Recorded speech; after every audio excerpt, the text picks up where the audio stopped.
Cholesterol is an important ingredient in our body, and it's responsible for many functions in our body. It's the building block of cell membranes. Our body uses it to create vitamin D when we're exposed to sunlight. It's the precursor to all steroid hormones in the body, including cortisol, testosterone, estrogen, and many more.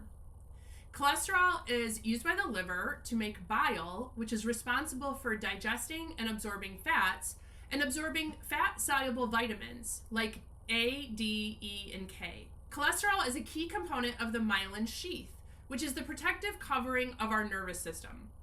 It's also vital for nerve signal transmissions and brain health. About 25% of our body's total cholesterol in the brain is used there for neurotransmitter signaling, synapse formation, and memory and learning. Our body is really great at maintaining cholesterol homeostasis. If we eat more cholesterol, our body creates less. If we eat less cholesterol, our body will create more. Our body literally cannot function without cholesterol. The real issue is not the amount of cholesterol in our body, but how it's transported throughout the body. Cholesterol is transported throughout our body by lipoproteins. Low-density lipoproteins are small, dense particles and can contribute to plaque buildup in our vessels, which can lead to a heart attack or heart health issues. High-density lipoproteins, or HDL, help remove excess cholesterol from the bloodstream and return it back to the liver.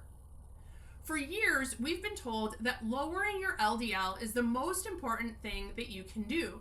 And a lot of pharmaceutical companies do this by encouraging people to use statin medication. Statins block enzymes in our liver that our body needs to create cholesterol. As a result, we have less cholesterol produced by our body, and our liver tries to make up for this by pulling LDL out of the blood. Theoretically, this would lead to a lower LDL in your bloodstream, which again, theoretically, reduces your cardiovascular risk. There are side effects to this medication that may not be worth the benefit. Among them include muscle pain or muscle weakness, fatigue, brain fog or memory issues, blood sugar spikes, and for some, an increased diabetes risk. CoQ10 depletion also occurs. Statins block the same pathway that produce CoQ10. CoQ10 is a very important mitochondrial nutrient, and so in theory, reducing cholesterol will actually affect the overall metabolic function in the body, which is counterintuitive to overall heart health when we use statins. It's important that we not look at cholesterol as an individual predictor of heart and metabolic health. What's more beneficial is to look at several areas of blood components and metabolic health and find the big picture. For example, cardiac health has a lot to do with blood sugar and inflammation. So if you're going to get your labs drawn, not only look at cholesterol, but I would also recommend that you get your insulin and A1C and blood sugar, fasting blood sugar levels drawn. It's also important to look at overall triglyceride levels. And a really great marker of inflammation in the body is C-reactive protein, or CRP.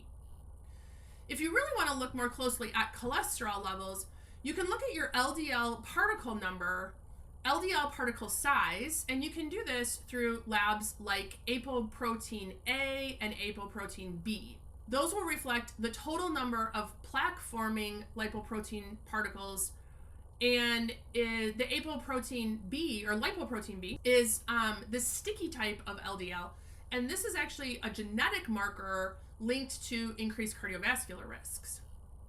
Lab work is important, but lifestyle is just as important. So what's your diet like? How many processed foods are you eating on a regular basis? What's your protein intake and your fiber intake like?